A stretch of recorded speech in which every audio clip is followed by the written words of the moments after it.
爱的观众朋友们，大家好，欢迎大家来到天津卫视大型情感节目《爱情保卫战》。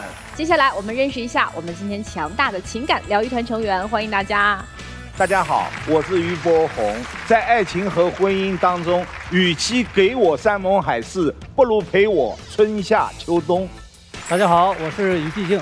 爱情当中呢，要讲究平衡，过于主动和过于被动都是一种破坏，平衡才是更长久的。大家好，我是莎娜。婚姻的终极目标呢，就是将平凡的日子酝酿成醇厚的美酒。大家好，我是曹鹤阳。情感生活遇烦恼，打开电视看爱宝。好。大家好，我是曲伟。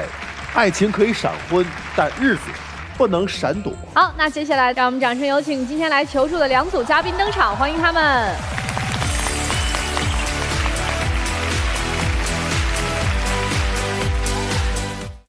本期第一对情感嘉宾，李先生54岁，来自山西，个体；陈女士46岁，来自山西，个体。他们遇到了怎样的情感困惑呢？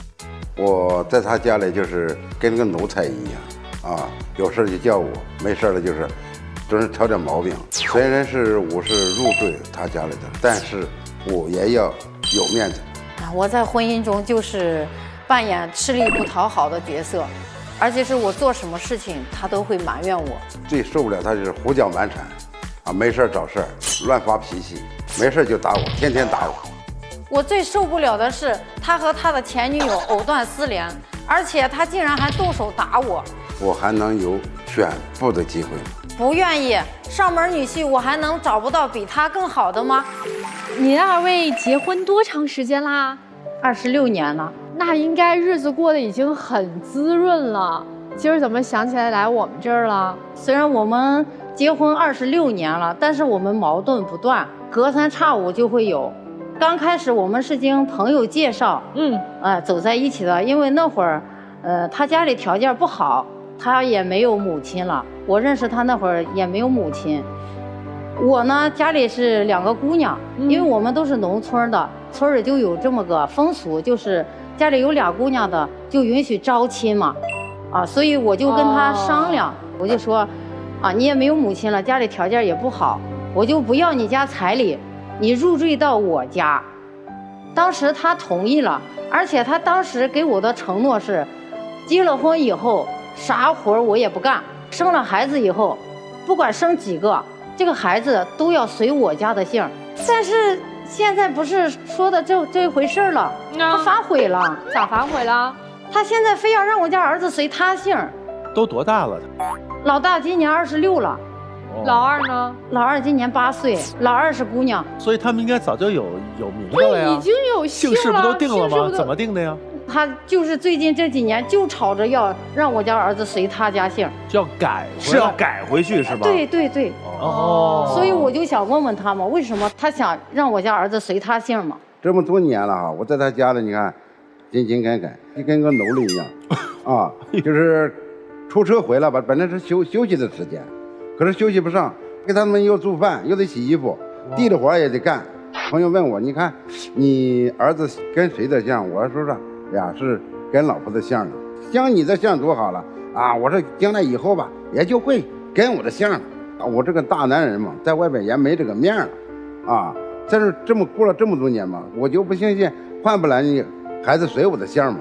绝对不可能，因为他当时入赘我家，我1分钱的彩礼都没有要他的。当时他给我的承诺就是，不管生几个孩子，那都要随我家的姓。他是觉得这些年在你们家就换也换回来。对，你认为入赘以后要变更孩子的名字就破了规矩了？对，不仅我不同意，我父母也不同意呀。这是最近才因为这事儿开始吵吵的，是不是？其实老早就有。这说起来，我家儿子5、6岁的时候，他出车回来，他就要带着儿子去他家里头去。他只要从他家一回来，他那个小脸就变了，老是回来就拉个脸，而且还问我妈妈，为什么小朋友都随爸爸的姓，我怎么就随妈妈的姓呢？好像我儿子觉得随我的姓，他就觉得有点不太正常一样。我就想，是不是你回家以后和你父亲就是教唆的让儿子这样回来说我，来诋毁我？我不会在儿子面前说这个事儿的，但是吧，有时候吧，领着孩子没事了，领着孩子跟朋友出去吃饭了，吃饭朋友问这个事儿了，是吧？你现在孩子跟着谁的姓了？我说跟他妈妈的姓呢，啊，就是这，说着无意吧，听着有意了。你看他孩子在他跟前一说这事，他就跟我吵，就没法再说下去了。当年您不是承诺过人家吗？是吵过着了，后来因为这，我就是说孩子已经随你的姓了。随了这事就过去了。可是呢，你看这孩子又是在教育上面，你看这说不上两句话，不是骂就是打。男孩子嘛，他都比较调皮嘛，3天不打上房揭瓦。你记不记得儿子12岁的那一年，有一次我不在家，我都不知道我家儿子咋的就能上到房顶上，因为我们农村嘛盖的那种瓦房，从房顶上跳到院子里，然后把门打开。回到家里头，把家里头拉得乱七八糟。当时我回去以后，我以为家里招贼了。你跟孩子讲，老是孩子不是吼就是骂，你孩子跟你没话说，他要跟我说了，就跟他妈妈作对，跟妈妈说什么事他都不听我的，反正就是反对，一句话说不清了就是骂啊，甚至就拿脚踢，啊，孩子你就是这样教育孩子，你说你能教育好了吗？所以对儿子是这样，那对姑娘是不是就会稍微好一点了呢？啊，因为姑娘今年才8岁嘛，她比较小，我们年龄也大了，所以说就对她相比于儿子来说要好很多。这么有争议的对孩子这，那为什么决定时隔这么多年再要一个呢？意外吧，意外啊！对，这是一场意外，上天送给我们的礼物。哎呀，上天送的礼物不错呀，俩人这感情。哎呦，对，咱刚才说的是一个是有姓的问题，一个是说这个教育方式的问题，对吧？那除了这2样吵，其他的事儿呢？我记得他，你看孩子大了，上了那大学了，孩子想学一个摄影的，他都不让孩子学，打击孩子积极性。孩子就这一个爱好，你都给孩子毁灭了。现在你看，让你教育的孩子都成了内向了，跟我沟通都不好好沟通了，出门了更不跟别人沟通了。现在孩子在家里就是做了自己的务事了，玩他的电脑，根本不跟咱们沟通。在这方面嘛，你不能用你的暴力脾气再教育孩子了。你说我是以暴制暴，那你是怎么对我的？我就因为儿子一件小事，学习上的事儿，他做错题了，我那会儿确实我生气了，我就在他头上就轻轻的打了一下，结果我老公上来就咔着就给了我一个大巴掌。当时我也在跟前了嘛，你看你在沙发上坐着，孩子低头在做作业了，你这脾气骂了一顿你就算了吧，你上手就啪头上给孩子头上来一巴掌，我就站起来，他瞪眼看我了，我还没着，我就轻轻上去打了他一下，他俩这就捅了马蜂窝了。他说左右开弓，摔门就走，一走就1个月，电话联系不上，短信不回。我为啥走呀？当时你给我的承诺是啥？让我在家像一个公主一样。就因为儿子这一点事儿，你上手就打了我，咒语了，我接受不了，所以我就不辞而别，我离家出走了。我问一下，咱们平心而论啊，就是你口中这个上门女婿，在您家上门的这些年，您觉得他的表现怎么样？那会儿真的是啥活他都干，包括他出车回来，他回来还照样给我干。那他出车的时候，你白天是没事儿的是吗？那会儿刚结婚嘛，村里头也没有什么好工作所以我基本上就在家。你在家也不做饭，都等他出车回来做饭？如果他出车走了，就是我妈做嘛。我基本上不做饭。真是公主哈。那然后后面就有什么变化吗？就因为那一件事，我不是离家出走了吗？我就在外头给自己找了个活干。我这干了有1个多月，因为我在超市里头卖牛奶嘛，他也是卖牛奶的，我们2个人就因为一个顾客给吵起来了，人家顾客就恼了呀，人家说你俩都在说，我到底该买谁家的？那我谁也不买了，人家就走了。对方他不依不挠呀，非说我抢了他的顾客。这不我们2个人就因为这就吵起来了吗？结果我心里头就委屈啊，因为我从来都没有受过这种委屈啊，所以我第一时间就想的是我的丈夫，我就给他打电话，你说的啥呀？我正在出车呢嘛，我问你有事吗？多大的事儿？你就是给对方就是拌了2句嘴，又没打起来，没动手。我说这个事儿，你女人的事儿你自己解决，等我回去再说吧。电话里就给我放过，你回来必须得回来，不回来就是骂我啊！我生气的一个电话挂了。你也没考虑到丈夫出车安全性的问题啊，他那开着车呢。他一般根本不考虑你这事儿。有，虽然是你看他离家出走以后，有事儿给你打电话，没事儿根本不给你打个电话。过了有3、5天吧，我就骑着电动上班了嘛，我就跟人家那个出租车追尾了，这一下把我给吓坏了。我当时摔在地上半天起不来，还是那个出租车司机，他把我的电动车扶起来。当时我起来以后，我一看我腿就给蹭破了嘛，流血了，我很害怕。那我给我丈夫打电话吧，可是你说你要出车呀，你来不了。当时的情况，你看我就要出车，户已经装好了，马上就要走了。因为我找朋友给你处理这个事儿，我晚出车是半个小时，扣了我1个月的定金，洗车门检查。朋友估计也给你事儿处理了，出租车给你修了电动车，给了你300块钱营业费。我觉得我们俩关系现在很微妙，我不知道你什么时候现在就变成这个样子了。什么样子呀？不能如我所愿。了解一下，这个上门女婿他在外面挣的钱，是不是一般都得交回给？我身上基本上没有不留多少钱。有一次我记得问他要500块钱，我说朋友喝酒去，就因为这500块钱给我大吵大闹，一气这我就出去了，就是停了有1礼拜吧，才回了家。他给我打电话，我再回去。你总是觉得我不关心你，我不照顾你，但是你给我机会了没有？你记得你那一次去大同出车，你在路上跟人家当地的这个司机，那个车小轿车给挂了，蹭了一下。但人家对方开口就跟他要3000块钱，他是给我打了电话了。我说是你人有没有事儿？他说人没事儿。我说没事儿，那就车蹭了一下就能要3000块钱呀？你能不能跟他商量一下，咱们少出一点？结果他咵就把电话挂了，让他妹妹给他打了3000块钱，他把事儿给了了。过了几天了，他妹妹才给我打电话说，嫂子，我哥前2天出事拿了我3000块钱，让我给他妹妹还呢。因为这个事儿我就很窝火呀。那钱你给钱看得太重要了，当时你不在跟前，那车给人剐蹭了，我这车已经是马上进单位了，马上就要晚了点了。人家是开口是要的是5000块钱，人家搞了搞就是私了，一口价3块钱，我说行3000块钱，可是他死活不给我出这个3000块钱。后来我生气了，给我妹妹打了电话，叫我妹妹给我打了3000块钱，给这事处理了。那你刚才说没有给你照顾他的机会，你觉得这次是没有给你心疼他的机会，是吗？也不是，就是过了3年多吧。这次出的是交通事故挺大的。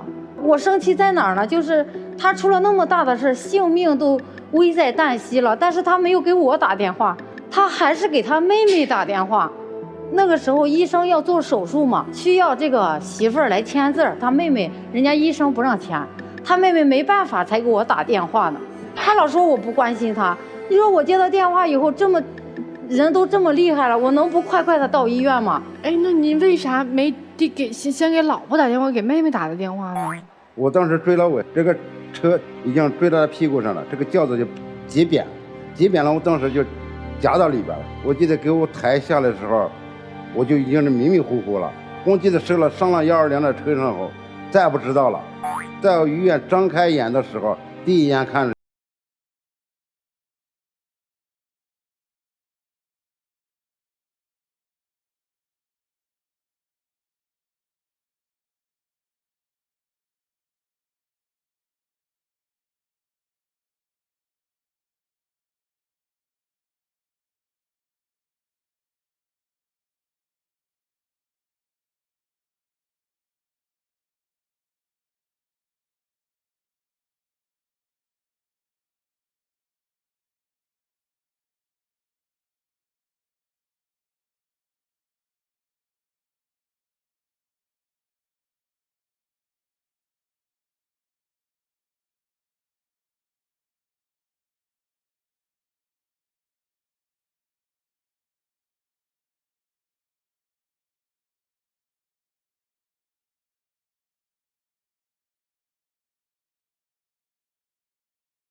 你说让一个老爷们站在这儿，想起这事儿都不住的掉眼泪。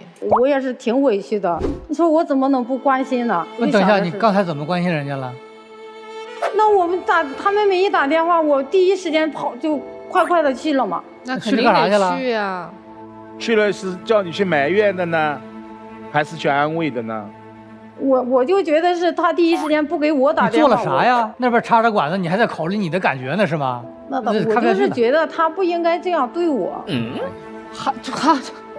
您的感受重要还是他的命重要啊？那肯定是命重要嘛。但是如果他躺着被你气的最后，他这么对你，加重呢？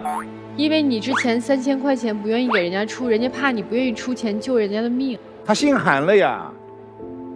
就是在这事儿以后啊，车吧对我有阴影了。我也不想跑车了。后来在家里就是给别人打个盹，在家里头。可是没想到他拿我这几年的积蓄哈，又开了个包子店。他就会说我乱花钱，我就觉得我挺委屈的。你委屈，你想，你开个包子铺，你没给我商量，啊，你说给我惊喜，那你不是给我惊喜，给我惊吓了。第一个，你没做过生意，你不会做饭，没卖过包子，你知道这生意怎么经营了，你一点都不懂。再说儿子都25了，25也得梳子媳妇了，你拿这钱就不跟我商量，你开包子铺，你就是开，行，开了包子铺，你又干不了，我干，啊，我雇了3个老太太，就在你撵跑了2个，就你那脾气能用住人啊！今天老太太端包子慢了，舀米汤舀的洒了啊！你看你一天反正没事去了就是找事儿啊，不是找事儿就是在找事儿的路上。最后2个老太太叫你辞走了。那是我找事儿吗？我不是为了咱这个店的生意吗？不是你负责店里的啥呀？我想到的。我基本上啥也不干，因为我老公他总觉得我人家当公主呢。他总觉得我说话不好听嘛。您是不好听。你老公在店里干啥？我问问。他啥活都干。你在店里吗？我刚开始在店里，因为干了几天，他觉得我给人家老太太也撵走了，然后又有时候还会跟顾客吵架，他就觉得你不适合做生意，你就回去，反正2宝还小呢，你回去带宝吧，就让我回去了。但是我没想到，你说他竟然把他的前女友给招到店里头来帮忙来了。你说我能不生气吗？这个您解释一下。不，他说的全是胡说。你看，他给两个老太太撵走以后，我俩根本不过来，是在外边招人嘛，招了1个多月，根本没人来。一问，要是这个老板娘不好弄啊，脾气暴，有都不来。后来没办法，实在是找邻居是找朋友，就是给我介绍这。服务员也找不下，最后我那天早上去买菜去的时候，正好碰见他了。确定是你的前女友吗？啊，是前女友，那是多少年的事了，那都是。不管多少年，是前女友啊，是前面那会儿谈过啊，那会儿啊，前女友现在也结婚了吧？人家都结婚了，孩子都多大了？你怎么说服人家？然后呢？啊，我就问他你现在干啥？他说呀，刚从北京回来，那会儿还有1个多月过年呀，啊，从北京回来没活干，我说正好没活干，我那去了，你去我那给我帮忙吧，啊，人家说行，我去吧，啊，第2天就过来了，啊，过来了以后，你看刚开始吧，他去见了吧，还是有说有笑的，进入腊月的时候了，哎呀，那就了不得了，也不知道他从哪听了那风声了，到那这呲鼻子脏眼，摔盆子摔碗的。哦，他一开始见了那个女的，他不知道的是你前女友，是吧？对，后来所以好就是还和颜悦色的。对。然后突然听说是你前女友了，那会儿他没那翻脸了，没他。其实你是后来怎么知道这个是前女友啊？刚开始我确实对他挺好的，我说是这店里多了1个人，这不是我老公就能轻松点吗？我觉得我也挺好，我说这样挺好。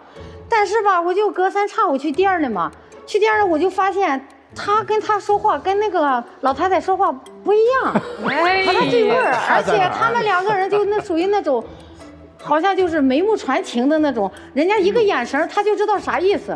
你比如说吧，就是人家顾客要包子嘛，那个阿姨去送去，他啥事儿他也不管也不看，但是等他前女友去送的时候，他屁颠屁颠，他比他跑得还快呢。所以我就觉得他俩肯定，因为女人的第6感觉，她比较敏感嘛。就在今年大年初1呀，他前女友带着她老公就上门来了。人家说这是李宏伟家吗？我说咋了？我还想着是因为我不知道是他前女友，我知道那是我店里员工嘛。我就觉得是，我说是这大年初1的来给我拜年了，我说挺好。我说啊，那你们上家里坐，我给你倒点水喝啊，给你拿点吃的。坐那儿吃，人家老公就那种，好像可凶的样子。人家说，我们不吃也不喝，我就来找你家事儿来了。我说咋了？我媳妇儿和你老公是初恋，他们现在又旧情复燃了。她老公看见什么了？说他们俩旧情复燃了？那她老公肯定看见他俩聊天了呗。啊，微信聊天都看到了。哎，对呀，那肯定是看见，要不然人家不会大年初一上我家来呀。说吧，聊啥了？我就很生气啊！我等他回来，然后我说李宏伟，你说这怎么解释？然后呢，我就逼着他，我说不行，他两口子能来我家，我也得去他家里头。我就逼着他，让他带着我去他家里头，但是人家两口子不在。还我说真去了。气消不了呀，这个事儿不能就这么了了。到底跟前女友说啥做了什么嘛？啥没有？你听他是，他只是听别人说，他在他店里给他干了，肯定他俩有什么事儿。我俩有什么？没什么，就是说说叫叫。你说跟老太太也说说叫叫了，没事儿就冲着。顾及他的感受，他认为您看这个上门女婿像翻天了，是吧？对呀，因为他不是他说的那样，他两个人说话聊天，那他笑的跟个花一样，他跟我说话从来没有这个样子，所以我心里头就觉得憋屈呀。他们俩说话就是那种，一看就是老相好，是吧？对对对，这不让人看着就不舒服吗？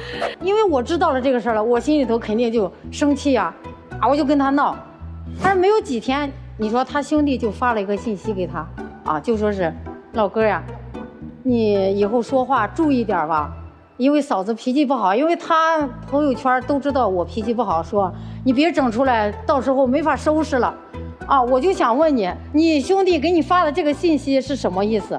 我跟那个女的根本没问题，就是工作上也没问题，私下里也没什么问题，就是我在咱家里做这么多年。种牛当马的，洗衣做饭的，啥都干了，就是连你的信任都换不来。你觉得我值不值得？我问一下陈女士，您今儿过来，您是最主要想要解决的问题是什么？你是想让我们怎么办？想让我们把你俩拆散了？就这么过分，太过分了，离了算了，是不是？想不想离婚啊？还是你想要一个明确的结果，就是说，所有人都说他这事儿办得不对，你是想要这结果吗？我就觉得他做的不对嘛，所以我来，就是让别人一块儿说的不对。如果在不对当中他很忏悔，他最后选择和你离婚，可以吗？那他要是不为了孩子，他想离就离呗，他想跟他前女友过，那就过呗。我再问一个问题，就是还是刚才的一个没有说特别明确的一件事儿。前女友跟她老公一块儿去家里，您接待的对不对？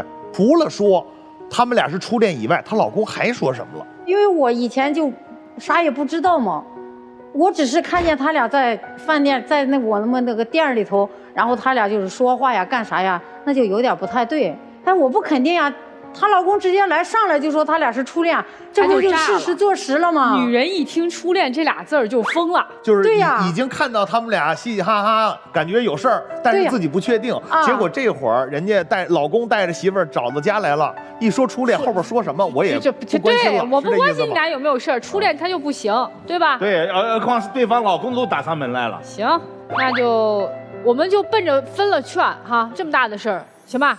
分是分不了。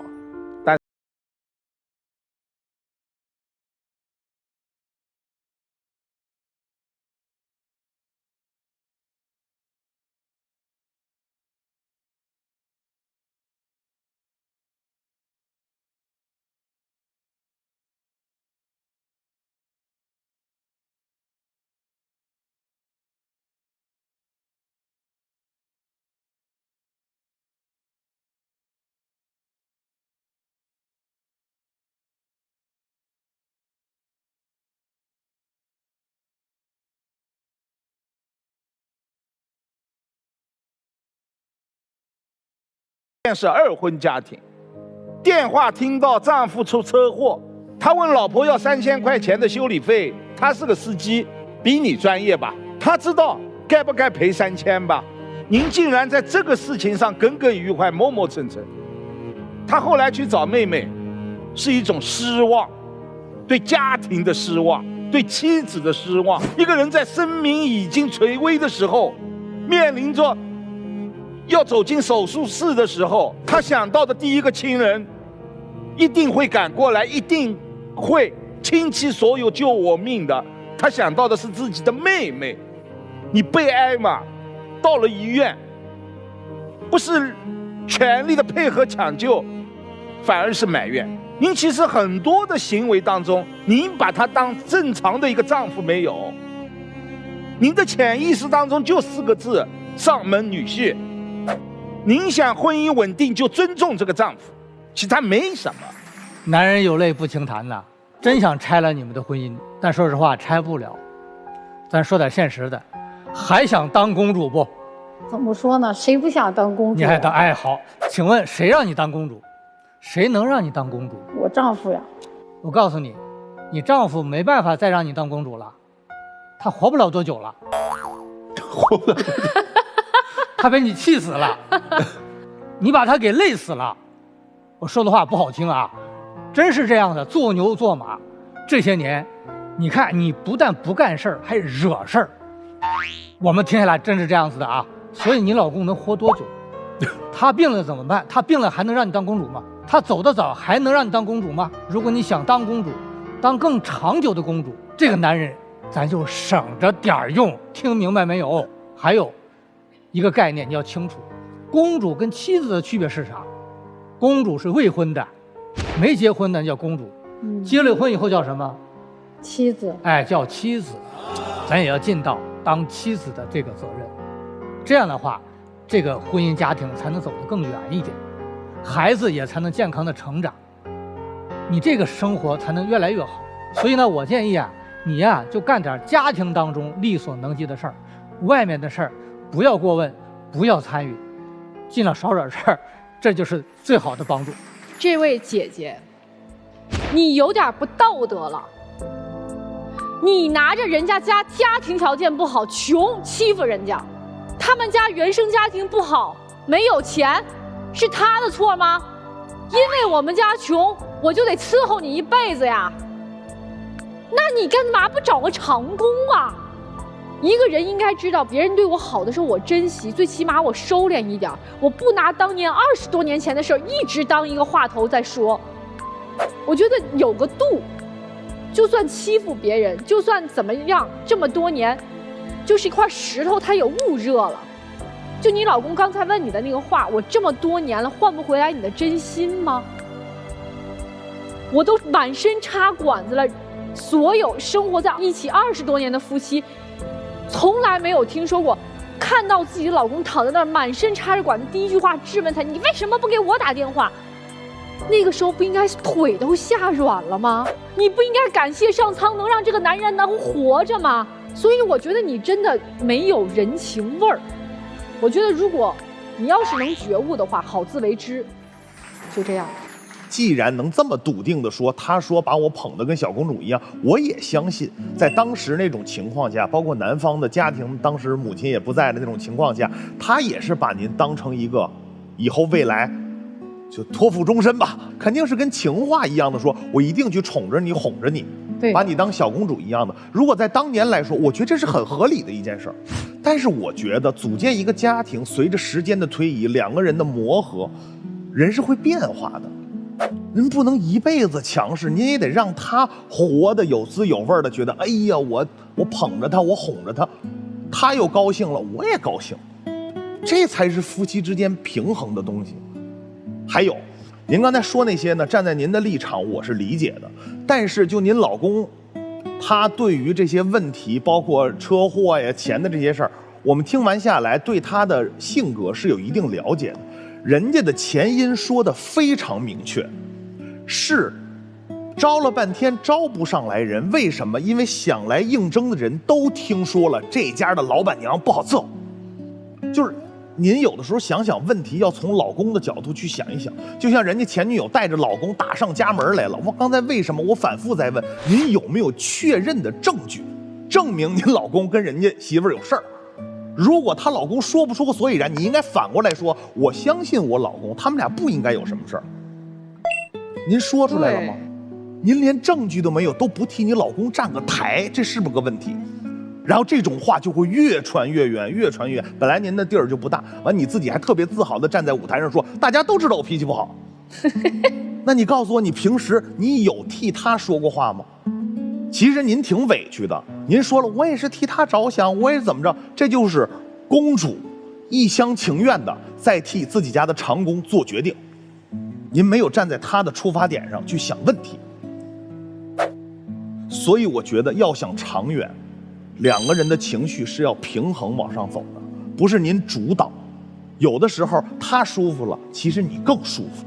而且您想想，我刚才问这个2个孩子这个岁数的问题，2个人都当时特害羞的乐，就是这是上天给我们的礼物，我就没什么可说的。我觉得你们俩还有戏，还有机会，我就说到这儿。其实表面上看，矛盾来自于孩子要改姓儿之争哈，实则是尊严的拉锯战。26年，你老公一直在隐忍你，他爱你的时候你是公主，他不爱你的时候呢，你什么都不是。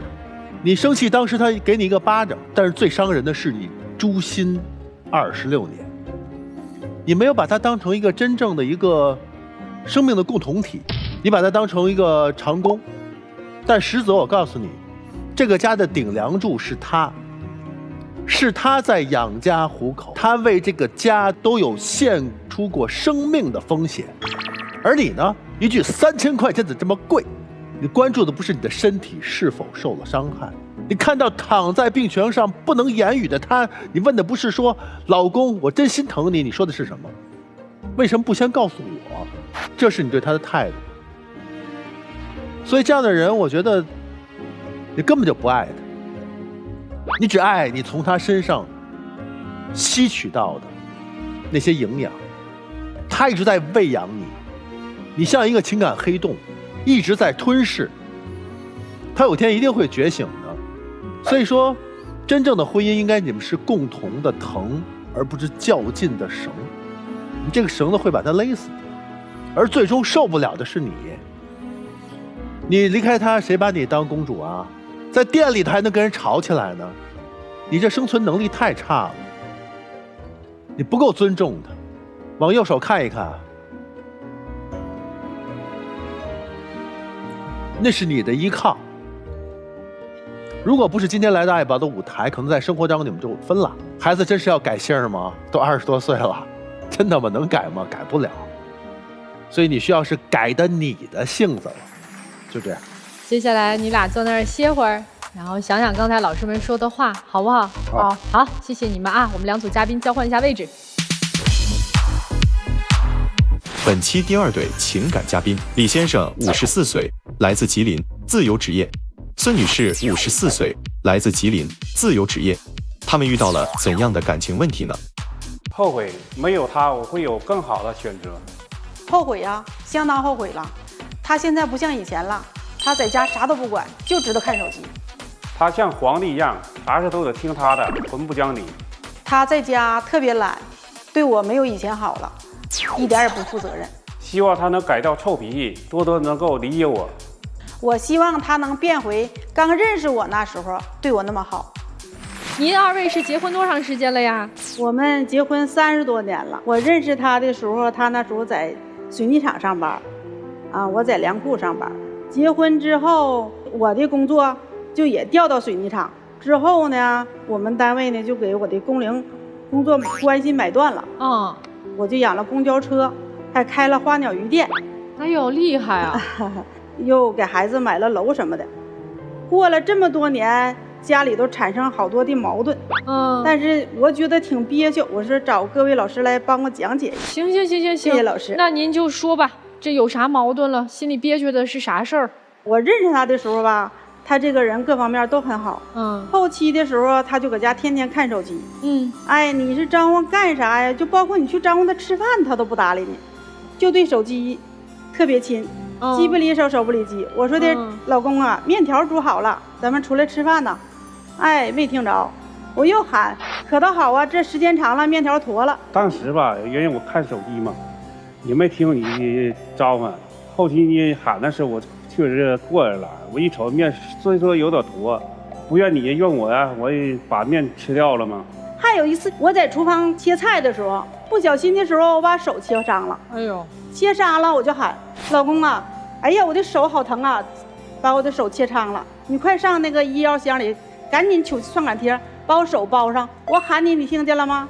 你不还是在那执迷你的手机吗？后来我听见了，不出来给你也给包上了吗？你给我包上了，你出来的时候，你的耳朵还是在听着你的手机，余光还是看着你的手机，你是创可贴给我包上了，没包到伤口上，这血还是在滴的呢。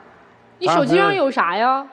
没有，我就是刷视频看视频。当时一看他出血，我就着急，因为着急嘛，有血没看清楚伤口在哪儿。哎呀，跟他俩生气呀，那话都说不完呢。就是说的最后有人给我气生病了，到医院的医生说你这是生气得的，是甲状腺结节。然后说的你这个得需要住院手术。哎呀，我赶上天都塌下来了，完了这下自己的身体这不是垮了吗？我就是又上了其他的医院，3、4个的大医院去会诊找专家，确定我这个病需不需要手术。等到我把病情全都打听完了，任何的教授都说我这个病情必须得手术，我就回家我就跟老公说，医生说我这个病情很严重，得是住院手术，是得了甲状腺结节，没理没问的。你说我的心得伤到啥样？我没考虑他的严重重性，我说这是达到什么程度，那还需要手术去治疗。那最后做手术了吗？最后做手术了，这不儿子就带我去了，领着我去住院办手续什么的，住院了。住完院我就打电话，我说的儿子手续都给我办完了，我要住院要手术，你过来呀？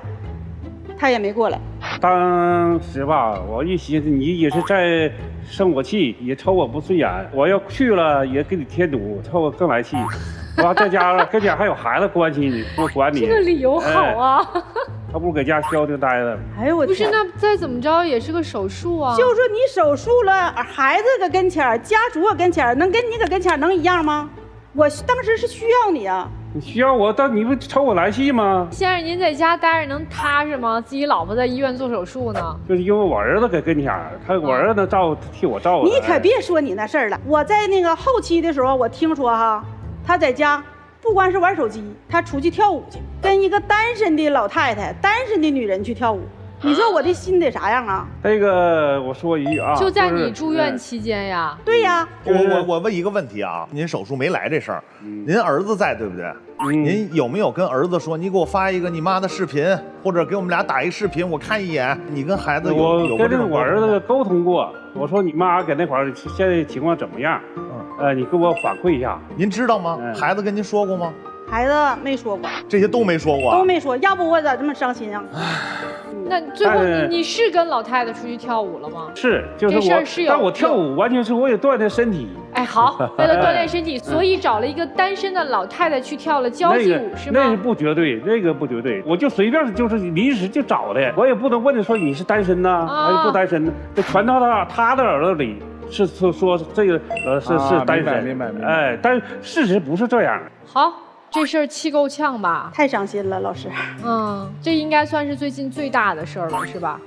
也不是最大的事儿。让我觉得还有不痛快的事儿了。哎呀，说起来可话长了。我就说你别搁家看那个手机了。我说的你不行，你去扫大街去，挣不来3000，挣2000，是不家庭也挺好啊？你成天追我就出去干这干那个，这工作这玩意儿也不是说你咱出门就能碰着。对。哎，这找工作也得说人还得用人，咱还能干来。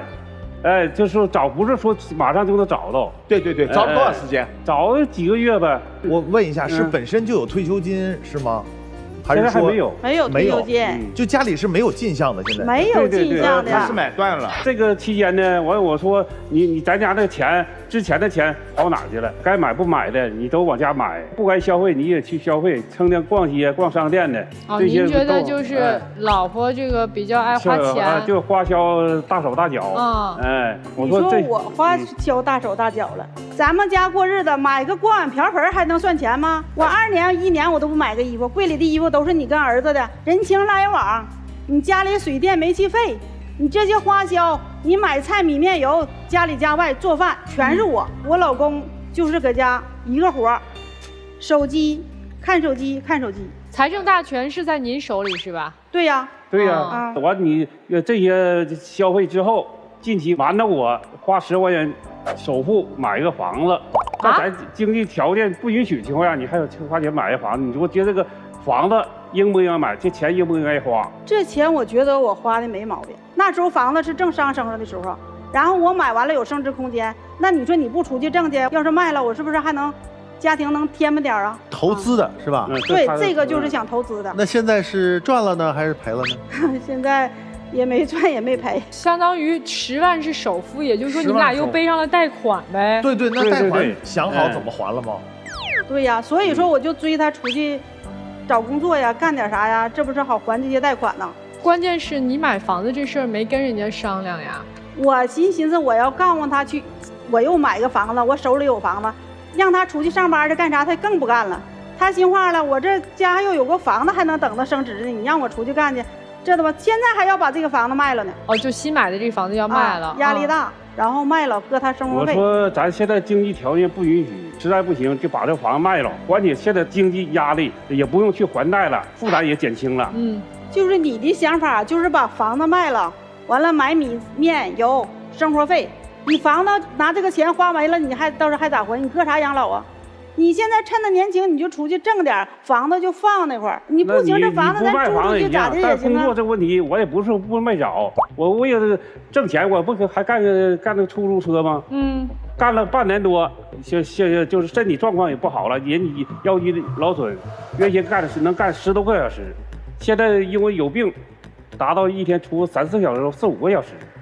我再因为他这个有病的带了，有病的影响，开车这个效果也不好，有时候有产生磕碰了，违章了，就罚款。所以这车就开不成了，是吧？对，公司呢一瞅你业绩上不去，人哪个公司也不愿用你，给这车也养不成了，也没挣着钱。我给家这一着急，我还得一场病，我给家住了好几天，他也不关心我，不理解我。我是不理解你吗？你搁家躺那嘎达摆了手机，我呢桌上桌下的做好饭招呼你，你咋没换位思考一下？我躺病床上的时候，在医院手术，你跟人老太太去跳舞呢，你咋没寻思寻思呢？啊，这种劲儿你躺炕上了，你叫我来感受你的心理，你咋感受我的心理了？是这样，我问一下，您刚才不是说您家有包了公交车，开的什么花鸟鱼虫店是吧？那这2个生意呢？花鸟鱼店也没有效益关门了。关门了。那这个包的公交车呢？这公交车的时候啊，就是觉得这公交车乘客还挺多，我们俩就观察了一阶段。回家呢，就跟家里的亲属借了一部分钱，然后把这公交车就包了过来一台，效益还很好。那会儿大哥不刷手机吧？那咋没有呢？就是那时候他没刷手机，那时候就是那咋不有事干吗？那时候跟我俩整公交车，真的就没刷手机，就有闲时间嘛。因为他过去是一个很好的人。后来什么时候这公交车是不干了是吧？到现在没再继续干了是吗？后来这个公交车就到年限了，咱们是8年以前，到8年了，人家就是上面就不给咱们签了，公交车线路就收回了收回了，我就没啥干的，搁家就挠头啊。你说的也没干过啥呀，只干过这个公交车呀。说的那我再去抓公交车吧，他就不同意。人现在下文件说，各个线路都逐步的要收回，咱之前这个线路已经被收回了，要是再被收回，咱这头就白打水漂。是，他不听劝阻，又抓了一台公交车。没干了多长时间，不到1年被收回了。这公交车又养不成了，到底赔了20多万。这种情况呢，就是你出去干点啥，是能把这个家庭这个压力能减轻一些。压力减轻一些，我让你出去找工作去，你出去找点事干，你是这家的顶梁柱。你说你翻过来，你现在你又让我去找工作去干去，压力。我现在是手完术，正在康复期。你这就属于找理由，我还找啥理由啊？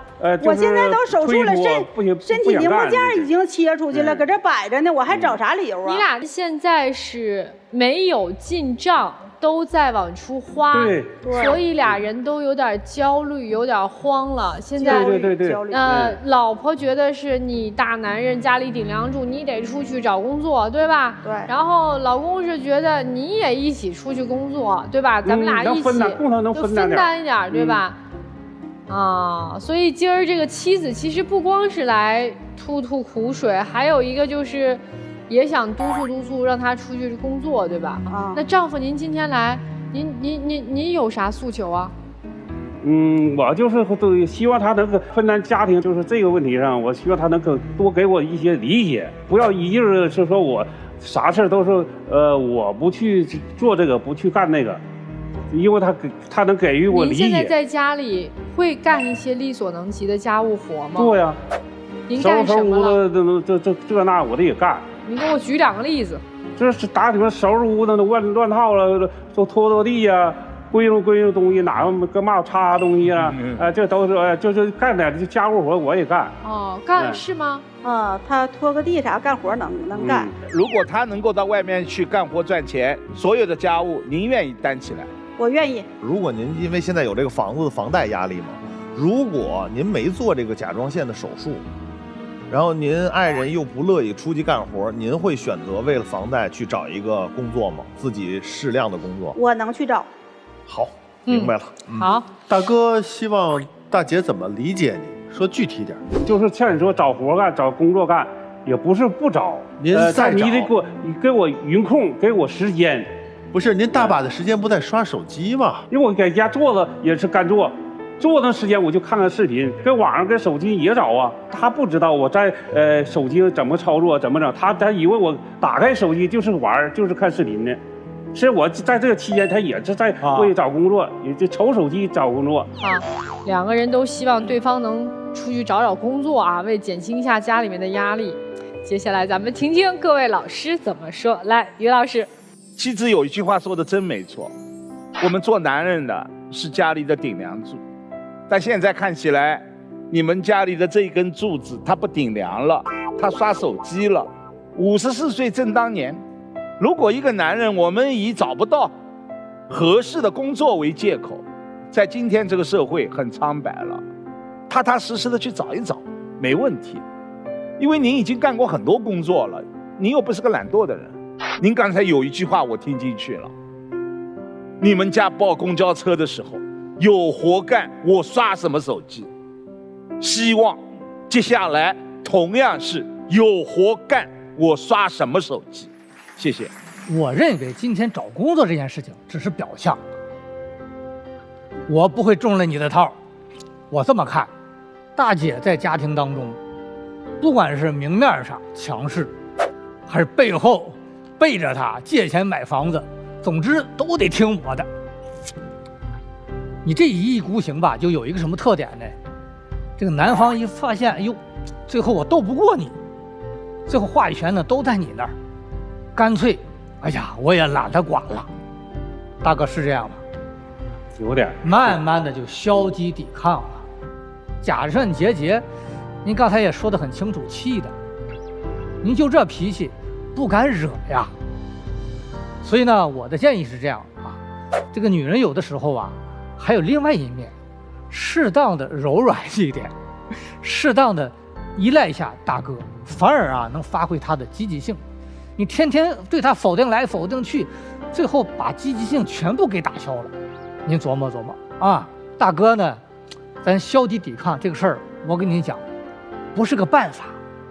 未来您自己会觉得自己都瞧不起自个儿，而且这个大姐会越来越变本加厉。您那不是出路，你知道吗？您适当的也得什么，主动防御，该干啥干啥去。但是有句话可以呵呵，温柔的拒绝。不能什么都听，有些东西嘴上答应就完了，但该干啥还干啥，干力所能及的事儿。总之吧，就稍稍的平衡一下，我觉得这个日子还能往下走下去。您这房子买的是在您甲状腺之前还是甲状腺之后啊？之后买的。您买这个房子是为了出气吗？我是想就是拿这个房子升值。你不是想拿这个房子升值，你想拿这个房子逼着这个男人出去找工作，你想拿着这个房子让这个男人像陀螺一样转起来，你想给他一些压力，这个男人可能他就往前能拱一拱，能动一动。结果没想到如意算盘打失败了，他不但不出去工作，反而干脆躺平了。所以这个房子我觉得卖了为好。为什么呢？第一点，您有甲状腺的问题，那么接下来有可能就会有一些免疫系统的问题会来。这个房子现在就像一个利剑一样，就悬在你的头顶，他一天不工作，你的压力就大一天，最后把你们2个人搞得都焦虑、都精神紧绷的时候，本来50多岁的年纪就是病找上门的年纪，这个时候给自己背负这么大的一个壳、这么大的压力，干嘛呀？就是如果没有了这套房子，你们2个人真的就没有办法养老了吗？我相信前面几年还是有一些家底儿积攒。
我问一下，您2位还有没有债务？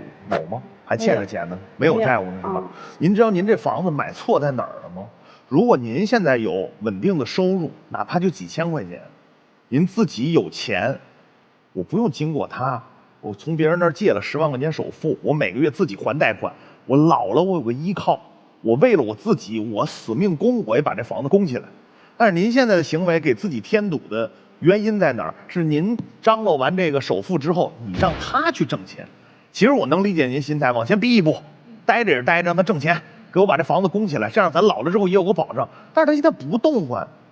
刚才沙娜老师说，就完全就是我心里想的，你逼来逼去，把自己逼出毛病了。对，症结在哪儿？症结是贷款没人还，甚至说咱往大一点说，贷款的来源渠道没有。你想让这个钱滚起来，滚不起来，咱更别说您买这个房子到底能升值升多少，怎么个升法，是这个地段会变好，怎么这都不重要，主要是这个房子，您供不动啊。照这样下去，2人把本全都搭里边了，如果都没还完的话，你这房子买了，你这不吃亏吗？这不是，明显这就养不了老了，还不如不买呢。所以我的建议很简单，这房子现在卖赔不赔？市场调查一下，然后2个人一块儿心平气和的都出点力，商量一下咱们后边的理财规划。已经到这个年纪，孩子也省心了吧？是不是也不操心了？而且还没有债务。其实我说一句，就有点不应该在公共场所说这个，就哪怕您找一个打更的工作，晚上在厂子里巡视完，您坐在门房里，您不还是能刷手机吗？就是晚上熬一熬。您要不找一钢丝床躺着，也不用坐着，像开车腰肌劳损也没问题，对不对？这不是教您偷懒啊，但是这种工作不恰恰就是吗？又不在家，又不听爱人唠叨，我还能刷手机，我还能挣钱。看我这月挣钱，这不就是迂回的解决方式吗？当然我不主张也不支持啊，我只是说会有办法去解决的，只是就是2个人不沟通，一个逼着，一个打死都不动换。干嘛呀？这岁数了，不怎么不也得享受生活吗？一块努力，公交线跑下来，2人有事干的时候也不刷手机，日子过得红红火火的，对，也挣着钱了。怎么到现在就彻底2个人就闹成这样了呢？所以我觉得就是老了，交心，看看咱定一个养老计划，哪怕跳舞2人一块跳去都成。这房子卖得了吗？你没有那打算，要是说想卖也能卖出去。得赔钱吧？啊，能赔点儿。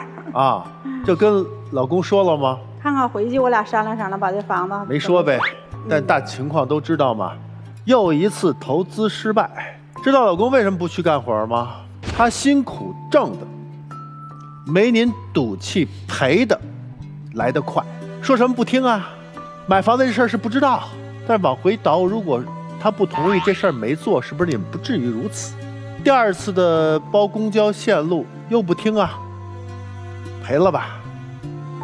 所以说您是在经济压力下，两个人都同样承受压力，您是越焦虑越独断，越强势，根本就不跟他沟通，所以人家没有价值感，人家再去努力工作，身体有伤，挣那点钱，真是堵不上您这败的窟窿。所以如果说这个家谁败家呀？您挣钱那会儿您想想啊，可是夫妻同心的，对吗？他出力一定比您多呀。咱老公不是懒，我觉得现在是彻底对您丧失信心了。您去医院，他不是不关心，他真是觉得在您面前他没有什么价值，他觉得您不需要的，所以他就在手机当中是搭建了一个空虚的那种精神世界。现实生活中没有价值，没有人听他的，因为他觉得没有意义。所以说我觉得您是时候该交权了，您现在身体也撑不起这个权了，对不对？您应该看开，向老公学学，老公应该站起来了，因为没有他跟那儿那个赔钱了，哎，凿窟窿了，现在就是您无路可退了，那手机您拿不起来了，没时间拿了，对吧？角色交换一下，问题解决了。老师们的意见都给完了，那接下去就请我们两组的嘉宾回到门后。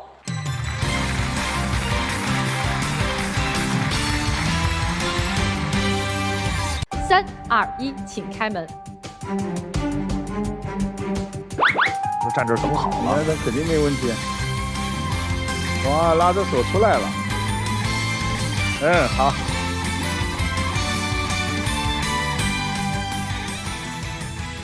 我觉得不管怎么样，你得好好的尊重你身边的这个男人，因为夫妻的关系它永远是平等的才能长久，没有谁高谁低，对不对？好，那我们接下来一起进入浪漫30秒。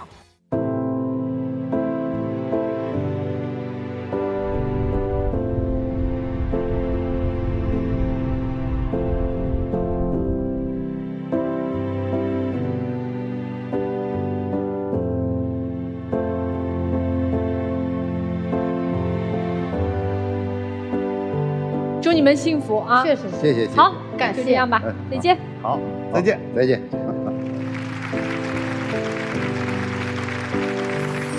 欢迎大家打开抖音，搜索我们爱情保卫战的抖音官方账号，并且添加关注。每天晚上8点到10点，我们都会开直播，我们的导师都会在线帮您答疑解惑，欢迎大家和我们连麦。那么，如果您有情感困惑或者情感问题，想要来到我们爱情保卫战的舞台上的话呢，联系我们的方式非常的简单，就是去搜索我们爱情保卫战的官方抖音账号，私信我们。记着，我们不收取任何的报名费，小心被骗。我们一起来开门揭晓答案。3、2、1，请开门。但愿这个气质能够笑得很灿烂哦。哦，还好，表情很好，气质笑了就好。好。你有啥想跟老伴儿说的吗？希望我的老伴儿呢，我媳妇儿也能给我一个足够的理解和支持。我呢以后呢也尽量的承担起这家的这一些经济也就是任务。这回回家我有啥大事小事都跟你商量，咱们俩商量来，然后呢有啥事的，咱们俩呢一起商量怎么办好，咱们就怎么办。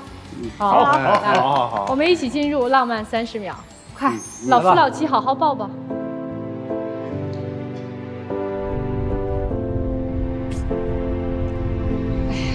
哎呀，这回来的咱爱情保卫战呢，非常好，非常好，非常好，非常好，很满意，很满意，很满意。咱们有了爱情保卫战，真的请亮灯，心里很徐总还想挑事儿，就没觉得敞亮了，敞亮，非常敞亮，出口气儿了，其实是吧？啊，挺好，挺好。你们觉得开心，你们觉得受益了，你们觉得好，我们就特别的开心。谢谢你们，非常开心。好，祝你们生活幸福，谢谢。谢谢，谢谢。来这边。大姐没事就别来了，下次不见了啊。下次见。来到这儿开心，必须得来呀。哎，得嘞。好了，这就是我们这一期的爱情保卫战，我们下期再见。